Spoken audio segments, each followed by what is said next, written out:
Nande, mon maître spirituel, et j'implore sa miséricorde pour que je puisse parler aujourd'hui, et j'implore votre miséricorde à tous. D'abord, on va lire un verset du Srimad Bhagavatam. Om Namo Bhagavate Vasudevaya.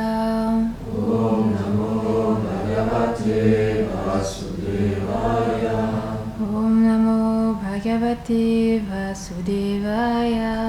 Om Namo Bhagavate Vasudevaya. Om Namo Bhagavate Vasudevaya. Om Namo Bhagavate Vasudevaya. Et donc, on est arrivé au verset 12, c'est page 98,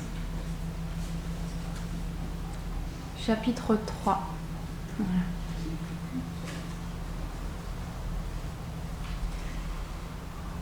Tata saptama akudayam. Tata saptama akudayam. Rucher ayagno byayadata. Sasuyamadya suraganai. Apat svayambhuvantaram.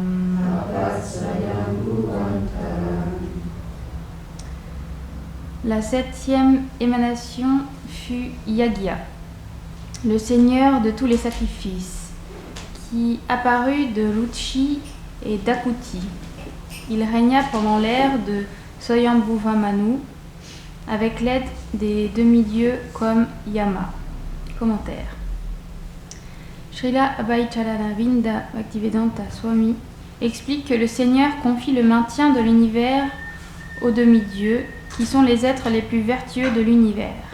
Cependant, si un manque d'être vertueux est observé, le Seigneur assume lui-même la forme de Brahma, d'Indra, etc. et dirige les affaires de l'univers.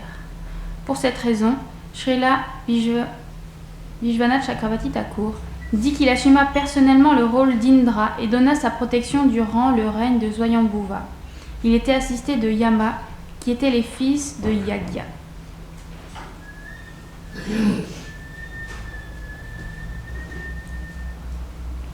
Donc là on continue, ça fait déjà la semaine dernière, plusieurs semaines qu'on décrit par un toutes les formes du Seigneur. Donc là dans sa forme de Yagya. On va continuer, on en était pour le Mahabharata. Je sais que... j'ai pas lu les images encore.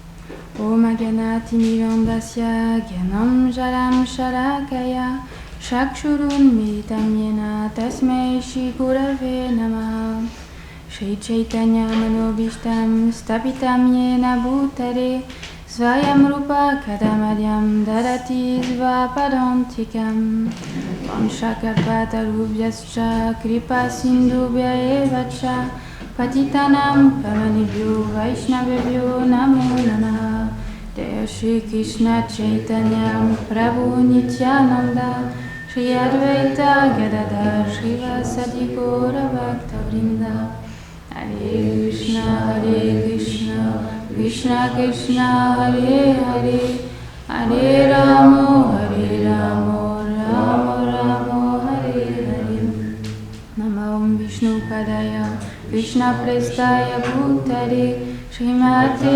Bhaktivedanta Swami Niti Namine Namaste Sarasvate Deve Gauravani Pracharine Nirvishesha Shunyavadi Prasachadeshatarine.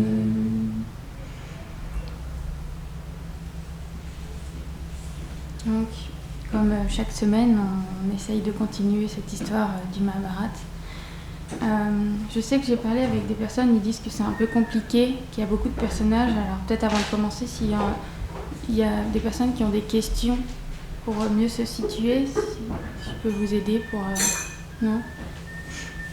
Je sais qu'il faut s'habituer, hein. C'est un certain nombre de personnages, après c'est les mêmes qui reviennent tout le temps.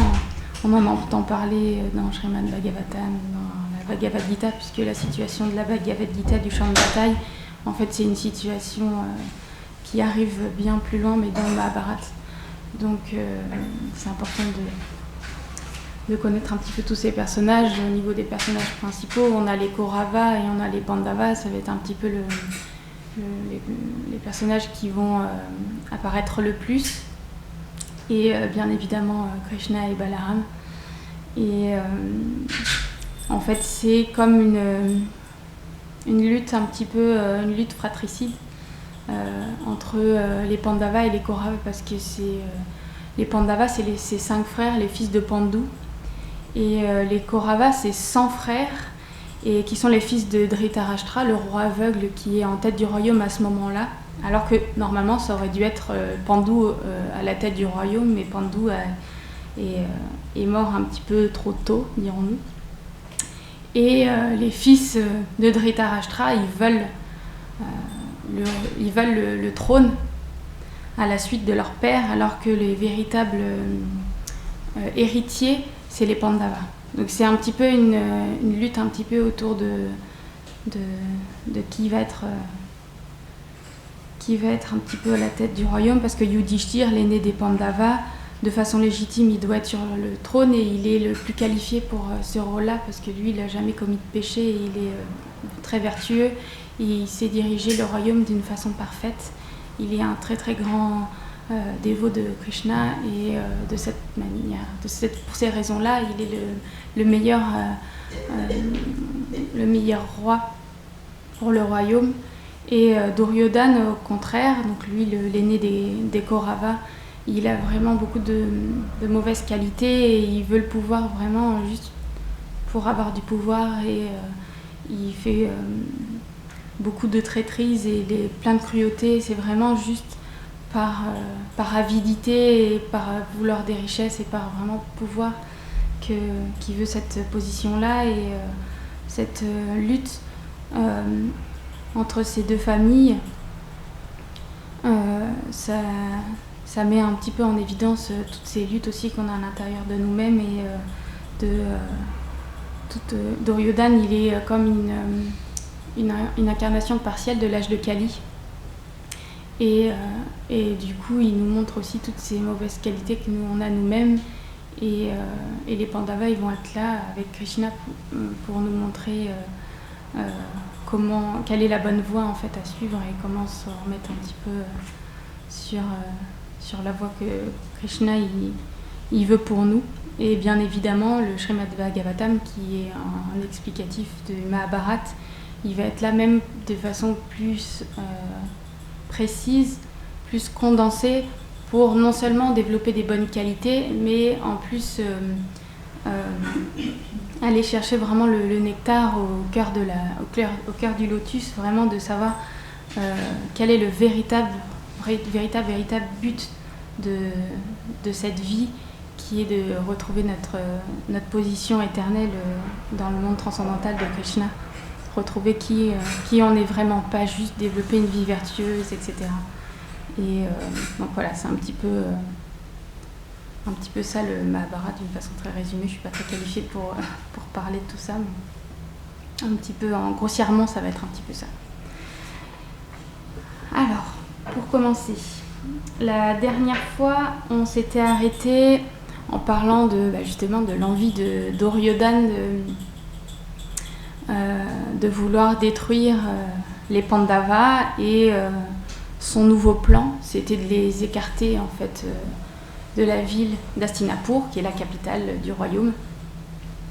Et son père, qui, par faiblesse, il accepte les plans de son fils, parce qu'il ne sait pas lui dire non, comme Gurudev il a dit la dernière fois. Tout ça, c'est des arrangements de Krishna pour pouvoir apprendre. Et donc, comme il avait prévu, Duryodhana, même les Pandavas encore présents, il a commencé à distribuer des richesses et à faire en sorte de se faire bien voir du peuple.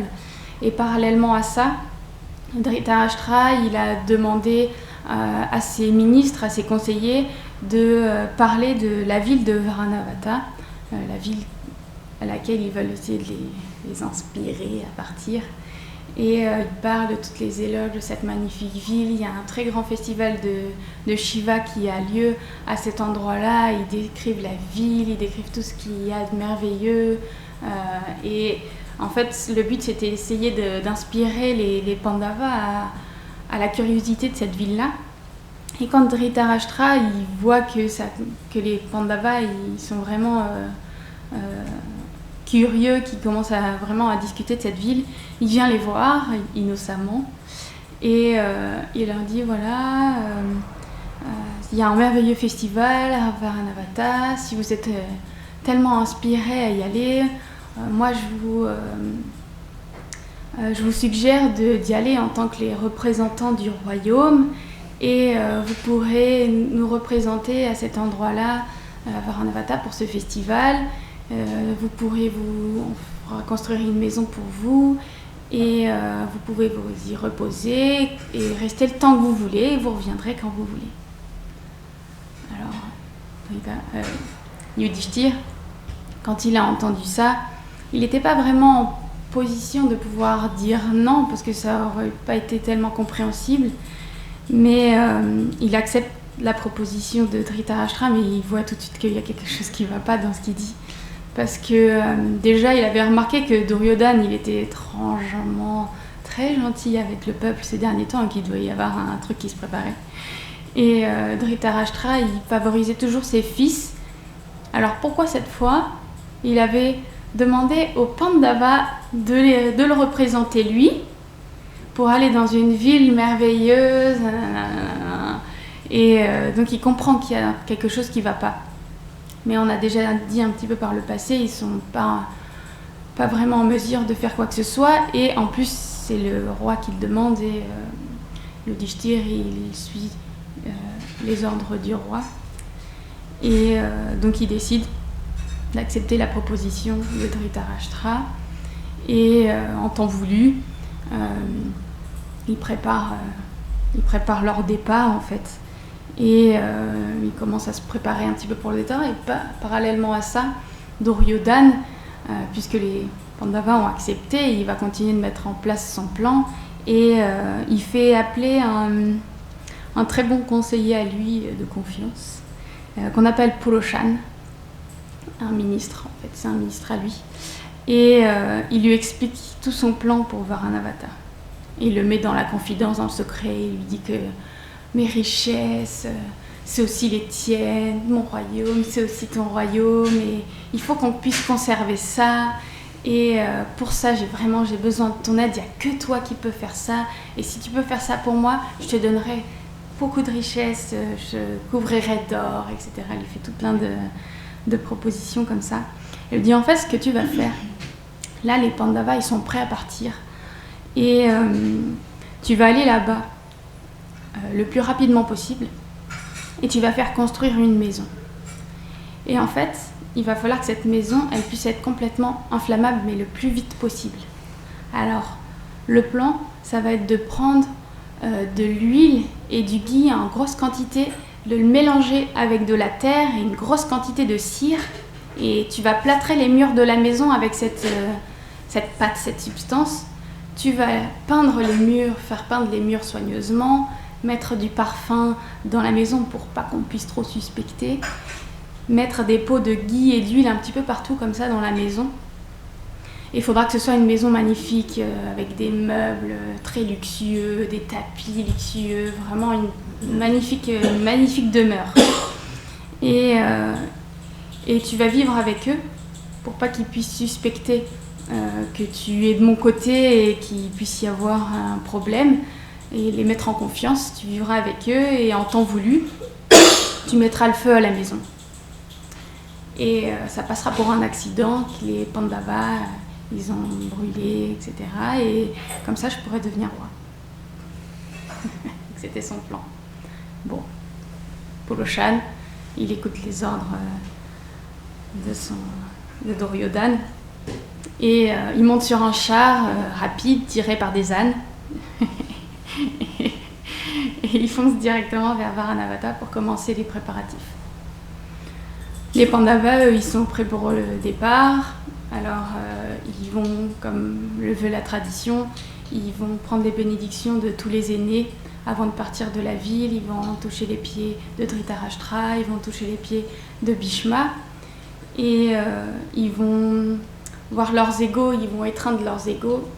Et pour dire leurs adieux aux dames, ils joignent les mains et en fait ils tournent autour des femmes en fait. Et tout le monde devient vraiment très très triste et le peuple il commence à se lamenter vraiment profondément et critiquer déjà le roi à ce moment-là en disant mais comment ça se fait, il est toujours partial avec les Pandavas et ses fils, il favorise toujours ses fils, pourquoi il les fait partir, eux de la ville, il les éloigne de nous, ils sont vraiment mécontents du roi, et ils vont voir Yudhishthir qui sort de la ville et puis ils vont partager un petit peu leurs sentiments.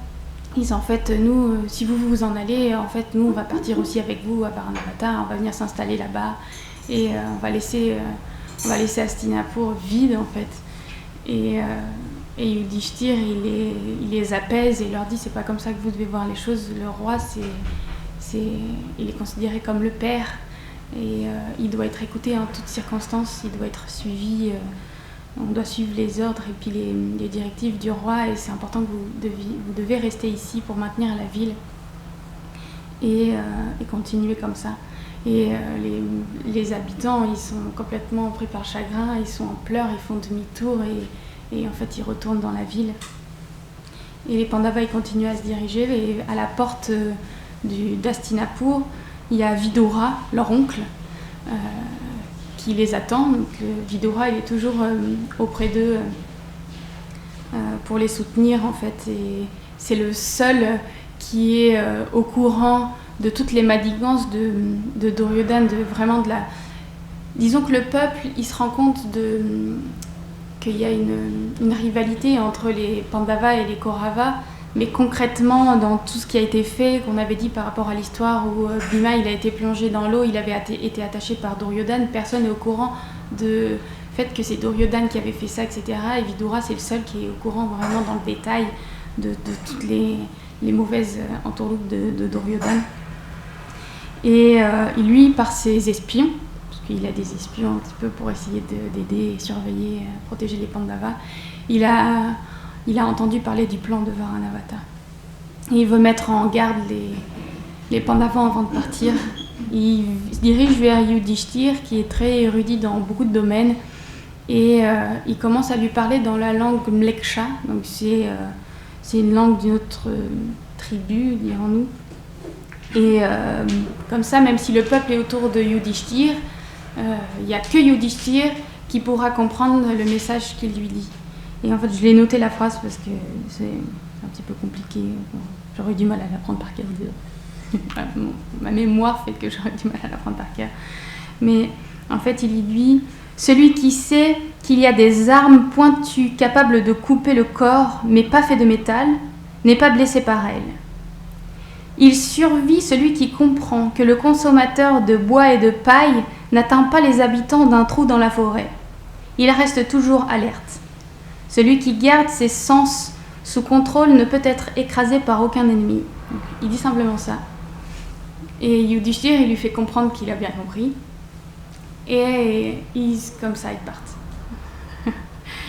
Et sur le chemin, Kunti elle-même, elle n'avait pas compris non plus ce qui s'était dit. Et en fait, il explique à sa mère. Kunti, c'est la mère des Pandavas. Donc, ils sont partis tous les 6, les 5 Pandavas et leur mère. Comme ça, ils écartaient vraiment tout le côté de Pandu, en fait. Et il lui explique en fait que Vidura, il a bien compris que Duryodhana, il avait un plan pour les tuer et que ils allaient les inviter dans une maison et ils allaient vouloir les brûler dans cette maison-là. Et qu'il trouverait un moyen pour les en faire échapper, en fait. Et donc il n'y a pas à s'inquiéter de ça, ils se dirigent quand même vers la ville et quand ils arrivent à Varanavata, les habitants de Varanavata, ils sont très contents d'accueillir les Pandavas. Alors là, tout le peuple, des milliers de gens qui viennent les accueillir aux portes de la ville, ils les introduisent dans la ville. Vraiment, l'accueil est merveilleux à Varanavata. Dans un premier temps, comme la maison n'est pas encore terminée, ils vont passer une dizaine de jours dans une maison d'un dirigeant de la ville, où ils sont bien accueillis, etc. Ils ne savent pas encore du tout les détails des plans de Duryodhana, qu'est-ce qu'ils doivent faire. Ils ont des indications de Vidura, mais ils ne savent pas, donc ils se sentent un petit peu portés. Et une dizaine de jours plus tard, il y a Puroshan qui vient les voir en disant voilà, la maison elle est terminée, je vous invite à venir habiter dans votre demeure. Il les introduit là, il leur montre leur quartier. Et en fait, c'est marrant parce que la demeure elle a un nom et ça s'appelle la demeure bénie. C'est un petit peu drôle pour une demeure. C'est un gros piège en fait. Et Yudhishthir, dès qu'il rentre dans la maison, malgré tous les artifices qu'ils ont pu mettre en place, tout de suite il sent que ça sent le ghee, et ça sent leur tourloupe. Et il chuchote comme ça à ses frères. En fait, cette maison, elle est faite en cire, en ghee. Vraiment, c'est une maison qui est faite pour brûler très très rapidement. Tout de suite, ça se sent. Et les frères, ils commencent à s'agiter. Ils parlent un petit peu, mais pas trop, parce que Puroshan, il est là. Donc, ils attendent plutôt qu'ils partent. Et là, ils se réunissent vraiment pour parler tous les 6. Et Bhima, il n'est pas content de cette situation. Il dit, on va pas rester là, dans ce gros piège, quoi. Pourquoi on ne retournerait pas dans la demeure de ceux qui viennent nous accueillir? En fait, on pourrait plutôt rester là, à Varanavata. Et Yudhishthir, il dit, non, en fait, on ne doit pas faire ça, parce qu'il faut qu'on n'éveille aucun soupçon. Il ne faut pas que Puroshan il puisse penser qu'on a des doutes et qu'on connaisse ses plans. Et il vaut mieux qu'on reste là, on restera alerte. Comme Vidura nous l'a indiqué, on va, dans son message un petit peu caché, il a sous-entendu qu'il fallait creuser un tunnel pour pouvoir s'échapper de cette maison quand Puroshan il va mettre feu à cette maison-là, on puisse avoir un endroit pour partir. Donc on va rester là. Et les jumeaux non plus, donc les jumeaux c'est les 2 plus jeunes frères Pandava.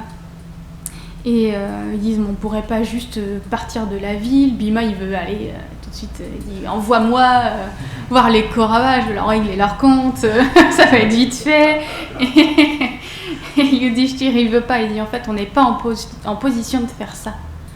Nous on est 5 et eux ils sont 100 plus. Ils ont le pouvoir, ils ont des richesses, ils ont des alliés, etc. Et nous, on est vraiment seuls. Et c'est pas le moment. Et on n'est pas en position de faire quoi que ce soit. Ils ont le roi de leur côté. Il y a Bhishma et Drona qui sont fidèles au royaume et qui seront obligés de rester du côté de Dhritarashtra, qui est le roi en place à ce moment-là. Donc, c'est pas possible d'agir maintenant. Il faut qu'on fasse semblant que tout est bien et simplement il faut rester très très vigilant. Alors ce qu'ils ont fait, c'est que tous les jours ils partaient dans la forêt pour chasser et en faisant mine d'être super bien et tout ça. Et en fait ils essayaient de trouver des chemins dans la forêt, d'un petit peu se repérer dans toute cette forêt. Pour pouvoir au moment de s'échapper savoir comment partir. Donc en fait ils étaient un petit peu en découverte de tous les environs pendant la journée. Et la nuit ils dormaient déjà, ils dormaient avec leurs armes à côté de leur lit et toujours à portée. Et il y a un des frères à chaque fois toutes les nuits qui faisait le guet en quelque sorte et qui guettait si Puroshan il faisait pas un mouvement suspect pendant la nuit au cas où pouvoir s'enfuir. Et très rapidement, quand ils sont venus s'installer dans la maison, dans la demeure bénie, il y a un mineur, qui est venu toquer à la porte. Et il est arrivé en disant qu'il était venu pour creuser le tunnel, pour qu'il puisse s'enfuir. Alors bien sûr, Yudhishthir il se méfie toujours, au cas où c'est pas un plan de Duryodhana pour voir si... Voilà. Donc il essaie d'en savoir plus avant de parler de quoi que ce soit. Et le mineur, il lui recite la phrase en mleksha Et c'est de cette façon-là qu'il a pu savoir que c'était bien un envoyé de Vidura. Et il a dit en fait, vous continuez vos activités et moi je vais creuser, c'est mon métier, et je vais creuser le tunnel pour vous. Et donc ils ont trouvé un endroit au centre de la maison, ils ont ouvert les planches en fait du sol, il est rentré pour pouvoir creuser et ils ont recouvert avec les planches et avec le tapis. Et lui il faisait son service de faire le tunnel pendant que les Pandavas ils continuaient à vivre dans la maison et à vivre dans la ville, quoi. Et il s'est écoulé comme ça 1 an. Ils sont restés 1 an dans la maison de cire. Et au bout d'1 an, Yudhishthir il a décidé que peut-être c'était préférable pour pas être surpris et que ce soit en gros plus facile de partir et que ça puisse passer pour un accident, ils allaient eux-mêmes mettre le feu à la maison et s'enfuir par le tunnel. Comme ça, ce serait bien contrôlé et ils voulaient que les Pandavas eux-mêmes ils se fassent passer pour morts, pour être tranquilles.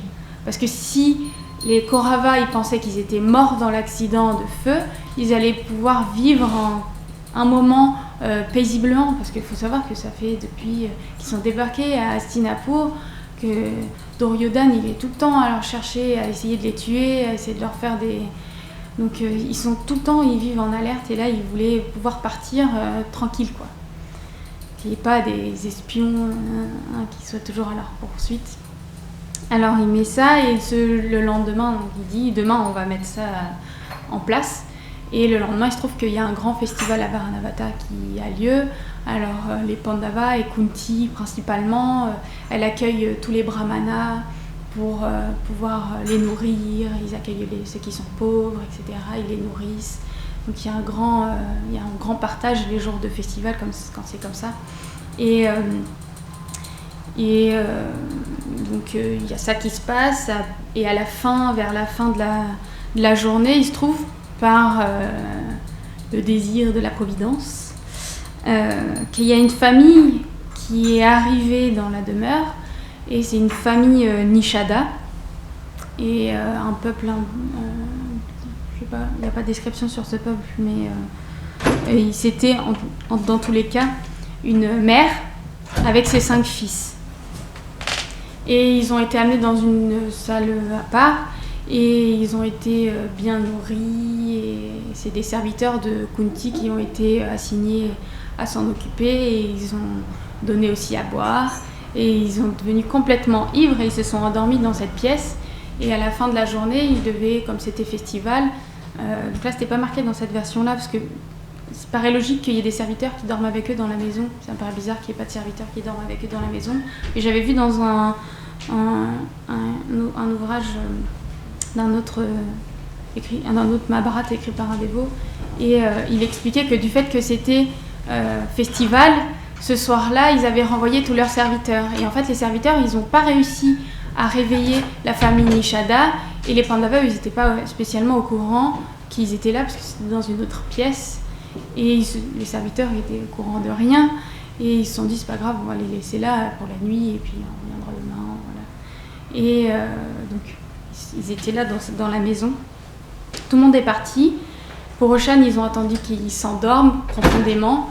Et Yudhishthir, il a demandé à Bhima de mettre le feu à la porte. Alors, la plupart du temps, dans les maisons, dans les grandes demeures, surtout comme ça, il y a plusieurs entrées. Et là, la maison, elle avait été faite pour qu'il n'y ait qu'une seule entrée, et évidemment, pour pas qu'ils puissent s'enfuir facilement de la maison. Donc, il n'y avait même qu'une seule entrée. Alors, Yudhishthir, il a demandé à Bhima, en fait, il a exécuté le plan comme Duryodhana il avait prévu, que la porte d'entrée soit brûlée en premier. Et il a mis le feu à plusieurs autres endroits. Et en attendant, ils sont tous sautés dans le tunnel.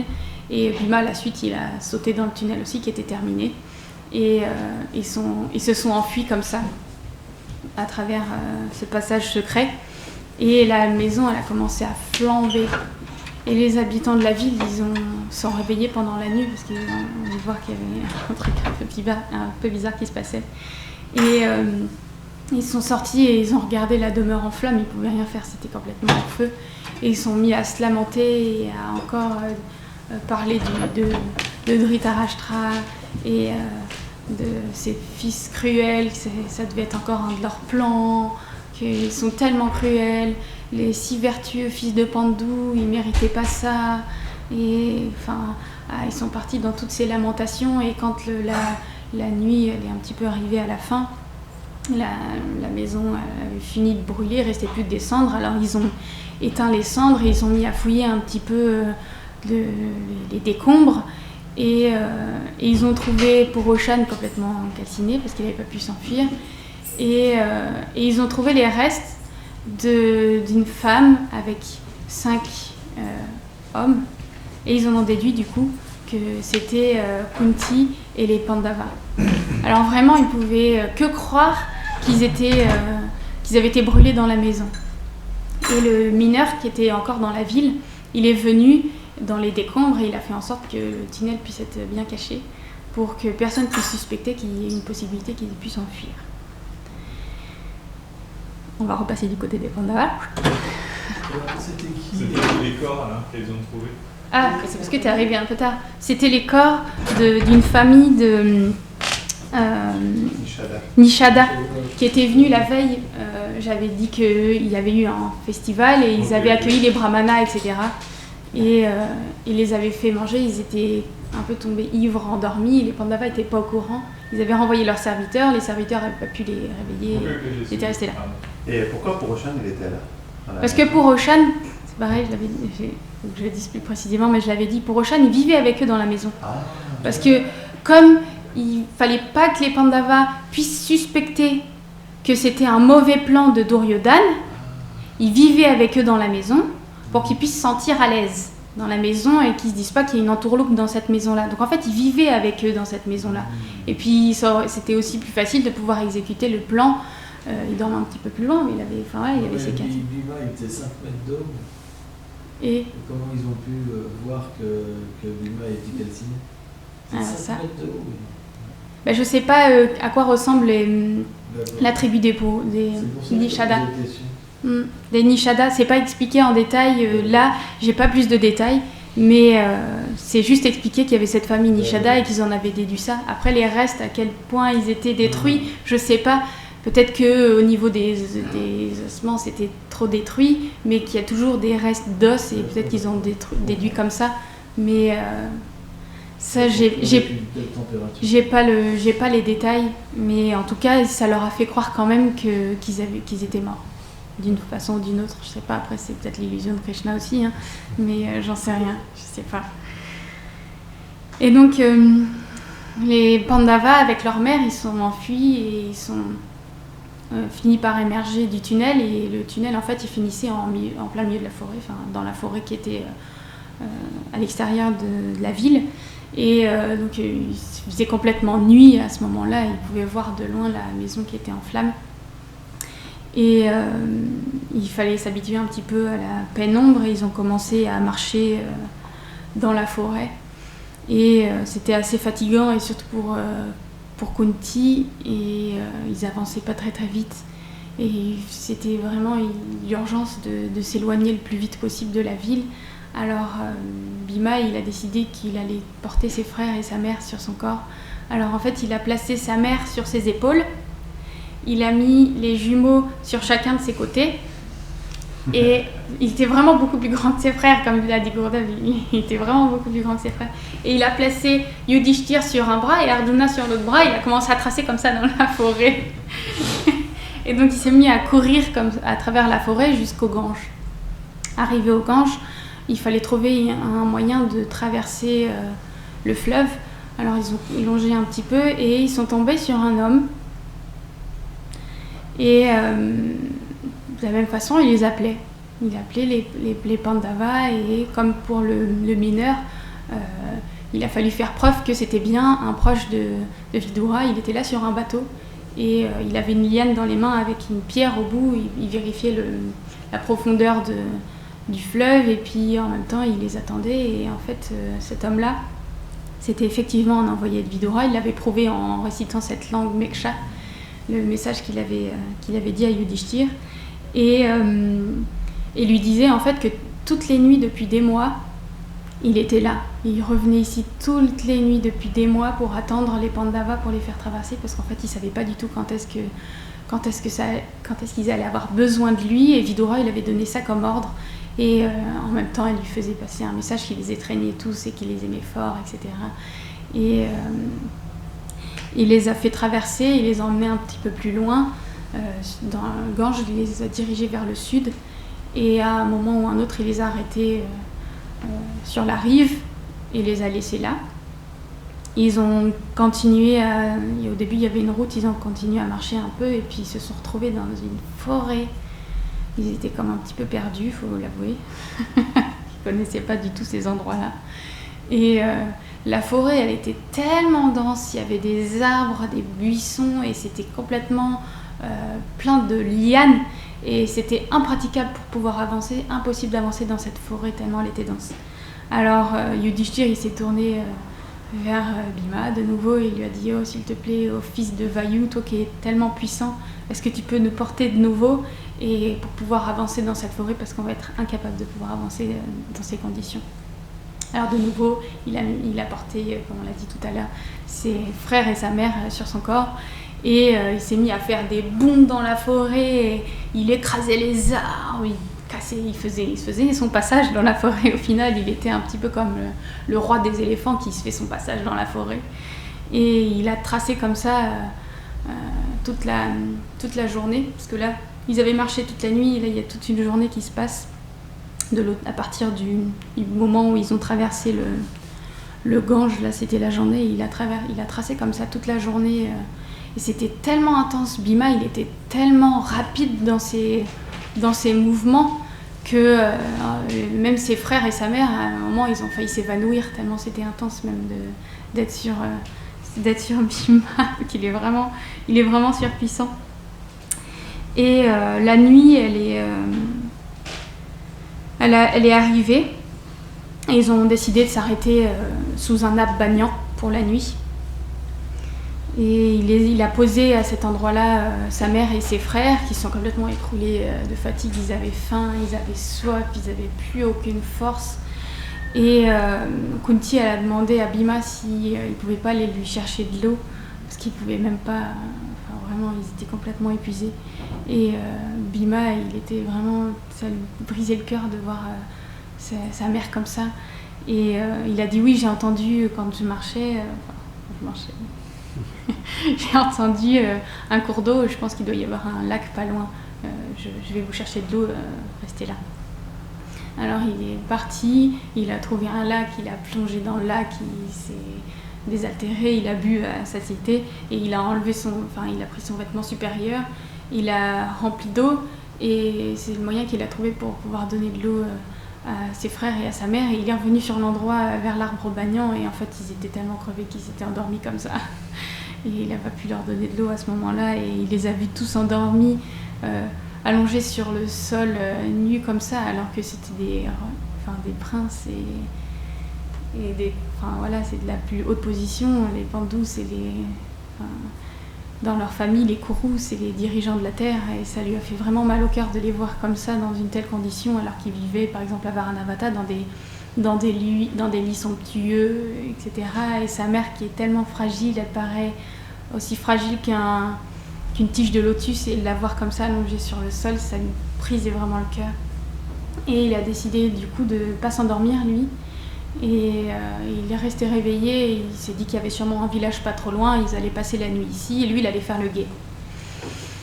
Alors il s'est assis sûrement sur l'arbre banyan, ça fait plein de racines, et il s'est mis à faire le guet à cet endroit-là.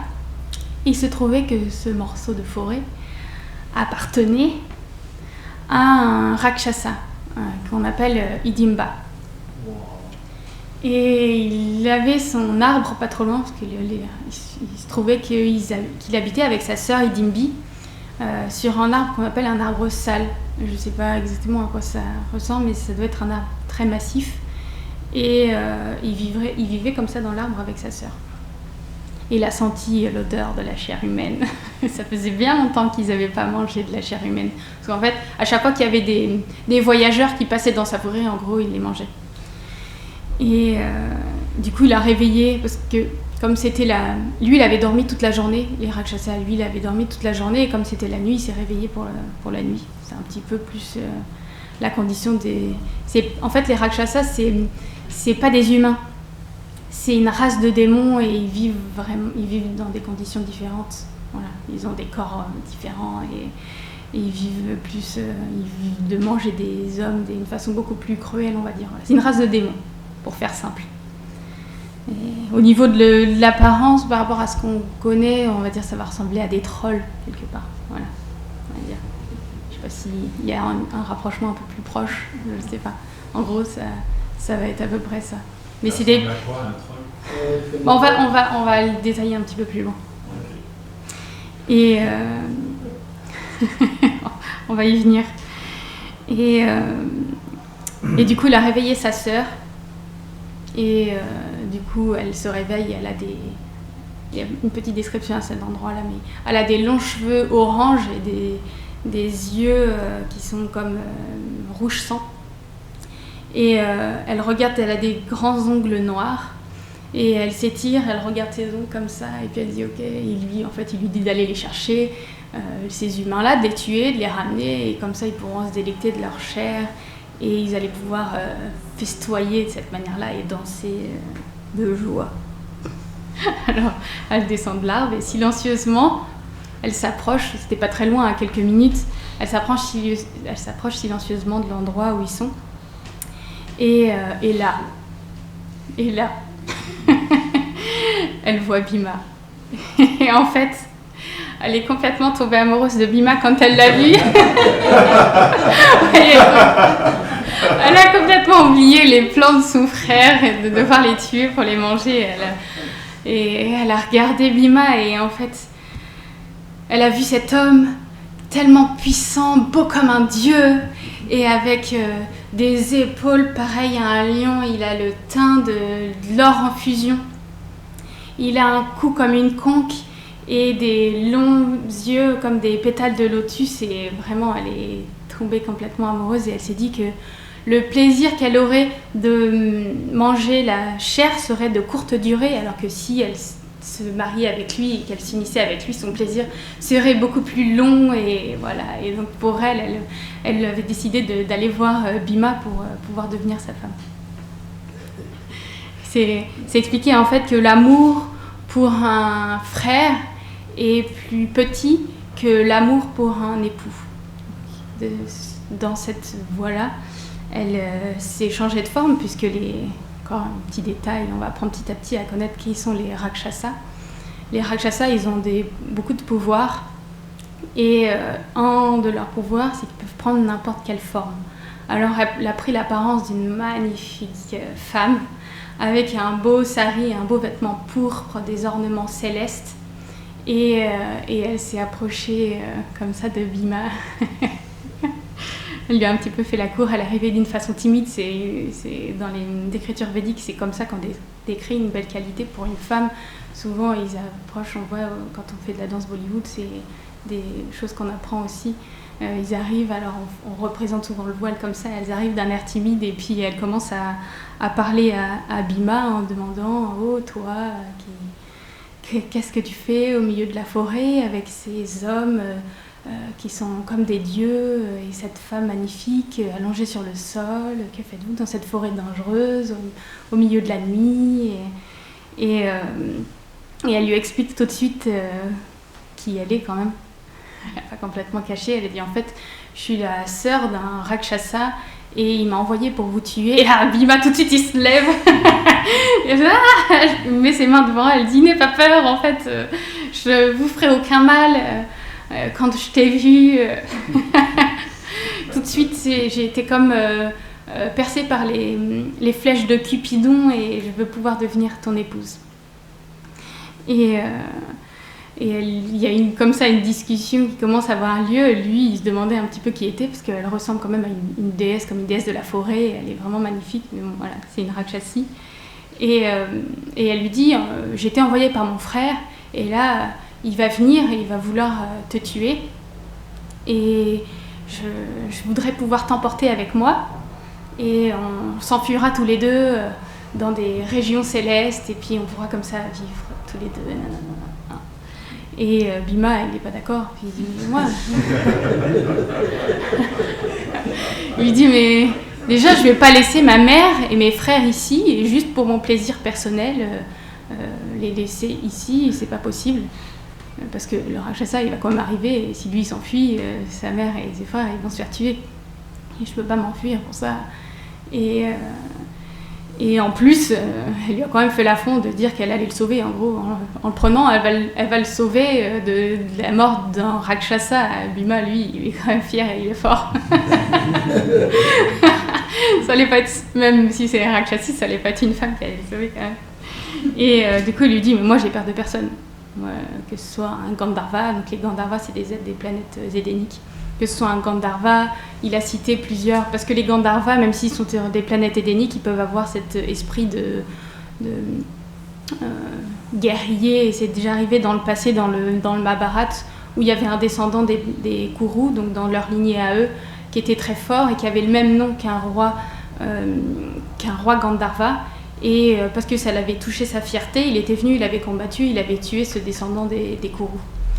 Et donc que ce soit un Gandharva, que ce soit n'importe quelle race et quelle espèce, moi j'ai peur de personne et je suis capable de combattre ton frère, il n'y a pas de problème. Et elle n'est pas convaincue parce qu'elle a déjà vu son frère tuer tellement d'humains et même s'ils étaient puissants ou pas puissants, elle a un doute, mais elle dit c'est pas grave, sinon je vous emporte tous ensemble avec moi et on s'enfuit tous ensemble et ils argumentent et puis au bout d'un moment, Dimba, ça commence à être long, il attend son dîner. Alors, il se dit qu'il y a un truc qui va pas et il descend de son arbre, il approche, il suit l'odeur des humains et il voit, et là il arrive et il voit sa sœur en belle déesse à côté de l'humain. Il a tout de suite compris que sa sœur a été prise de concupiscence pour Bhima et il est vraiment en colère et là il y a une petite description effectivement d'Hidimba et Bhima, et lui il le voit arriver parce qu'en fait il a Hidimbi devant et il voit le frère arriver derrière et commencer à crier sur sa sœur et à lui dire beaucoup de méchanceté. En gros il veut la tuer elle puisque pour son erreur elle l'a quand même abandonnée, elle a fait un outrage à sa race et il veut tuer sa sœur et tous les autres humains aussi avec. Et là, à ce moment-là, il est décrit, le Rakshasa, il a le teint sombre, il a un visage avec des traits hideux, il a des oreilles en forme de flèche, donc pointues, et il a les yeux rouges, des cheveux rouges, orange, hirsutes sur sa tête. Il a un corps qui est grand comme un immense arbre, des bras qui tombent jusqu'aux genoux, qui sont comme des troncs d'arbres. Et il a vraiment un corps vraiment très puissant et il a la bouche ouverte. Et on voit à l'intérieur de sa bouche des rangées de crocs vraiment monstrueux, vraiment, qui font vraiment peur. Et il arrive comme ça et il se met à parler sur sa sœur en lui disant qu'il va la tuer. Et puis il commence à vouloir sauter sur Hidimbi. Et Bhima, il se met devant Hidimbi et il l'arrête. Il dit hey, « Comment t'oses? Tu vas réveiller ma mère et mes frères !» Et ta sœur, elle y est pour rien, parce qu'en fait, elle a été piquée par Cupidon, par les flèches de Cupidon, alors elle peut plus se contrôler. Alors, elle est pas en faute, et c'est pas de sa faute si elle est dans cette condition-là, tu peux pas la tuer pour ça. C'est les défis, dans les défis de guerrier, il y a toujours cette joute verbale avant de commencer pour augmenter la colère et faire un bon combat. Et comme ça, Bhima, il lui dit ouais, je vais te tuer, je vais écraser ta tête, et puis je vais t'envoyer dans la demeure de la mort. Et puis il commence à sortir de son cinéma. Et en retour, le démon, il lui répond que ça sert à rien qu'il parle, il lui dit tout ça, mais lui, c'est comme qu'un humain. Et c'est lui plutôt qui va le tuer, il va boire son sang et ensuite je vais tuer ta mère et tes frères qui sont allongés là et tout ça. Et donc il y a cette joute verbale et au bout d'un moment il y a le combat qui commence, ils commencent à s'attraper l'un et l'autre Et Bhima, qui est quand même soucieux effectivement de ses frères et de sa mère, il attrape le Rakshasa, il le balance un petit peu plus loin pour qu'il puisse se battre un petit peu plus loin de l'endroit où ils dorment pour être sûr de ne pas les réveiller. Il commence à s'attraper et le Rakshasa, il attrape Bhima avec ses bras, il commence à le serrer pour essayer de l'étouffer et de le broyer, de le tuer. Et il hurle le Rakshasa et Bhima il se dit qu'encore ils sont pas assez loin et ils vont réveiller les frères et la mère. Alors d'une façon il arrive encore à le tirer plus loin encore dans la forêt et il arrive à se libérer des bras du Rakshasa et ils se balancent à tour de l'autre l'un et l'autre, ils détruisent tous les arbres qui sont aux alentours et quand même avec tous les arbres qui craquent et qui tombent et quand même, la mère et les frères ils se réveillent à un moment ou à un autre. Ils font beaucoup trop de bruit et ils s'assoient et la première chose qu'ils voient, que Kunti elle voit et que les frères ils voient, c'est cette belle déesse qui est à côté d'eux. Et Kunti elle la voit, elle se dit c'est qui cette magnifique déesse, ça doit être une déesse, une dévie et elle s'approche et elle lui pose la question comme Bhima il l'avait fait, qui es-tu, et elle lui raconte toute la vérité, qu'elle a été éprise de son merveilleux et puissant fils Bhima, qu'elle veut l'épouser et que son frère qui n'est pas d'accord, ils sont en train de se battre un petit peu plus loin. Et quand il voit ça, alors Arjuna, il voit que c'est pendant la nuit à ce moment-là, il voit que la nuit elle est en train de continuer et que l'aube elle va pas tarder à se lever.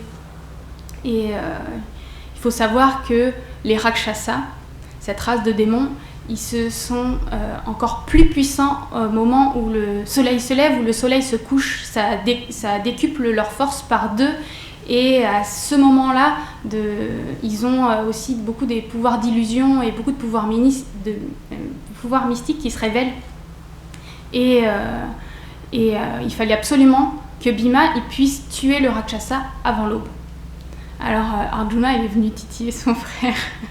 Il est allé s'approcher d'eux pendant le combat et lui dit « Oh, mon très cher frère, tu dois être fatigué maintenant que tu te bats avec ce Rakshasa, va te reposer et je vais finir de le tuer. » Pendant que les frères jumeaux Nakula et Sahadev, ils vont surveiller notre mère, je pourrais de cette façon finir de tuer ce Rakshasa, je te sens fatigué. Et en fait, il se moque de Bhima en faisant ça et c'est fait pour... décupler un petit peu sa colère et le provoquer et il dit non mais ça va, sois juste spectateur. Reste à côté, je vais m'en occuper. Il voulait vraiment que Bhima il finisse rapidement parce qu'après ça aurait été vraiment difficile de le tuer. En réalité ça aurait été vraiment difficile de tuer le Rakshasa à l'aube. Alors Bhima il attrape le Rakshasa, il le fait tourner 100 fois comme ça au-dessus de lui et le balance plus loin et là il tombe en gros fracas, il est à moitié inconscient le Rakshasa mais il n'est pas encore mort. Alors il attrape le Rakshasa et le fracasse contre un tronc et en fait il y a son corps qui se brise en 2, son dos qui se brise en 2 et il tombe mort. Alors il y a Kunti et il y a tous ses frères qui viennent le voir, qui l'embrassent et qui le félicitent de son grand exploit parce que en fait les Rakshasas en puissance, ils sont plus proches des êtres célestes, des Gandharvas, etc. que des humains. Au niveau puissance, au niveau force, ça se rapproche plutôt de... Alors c'est très très très très très rare qu'un humain puisse être capable de tuer un Rakshasa. En fait. Donc c'est l'exploit que Bhima il a fait, c'est vraiment particulier. Et en tuant ce Rakshasa, il a pu permettre que les voyageurs ils allaient pouvoir de nouveau circuler dans la forêt paisiblement en fait. Et on racontera la suite de l'histoire une autre fois.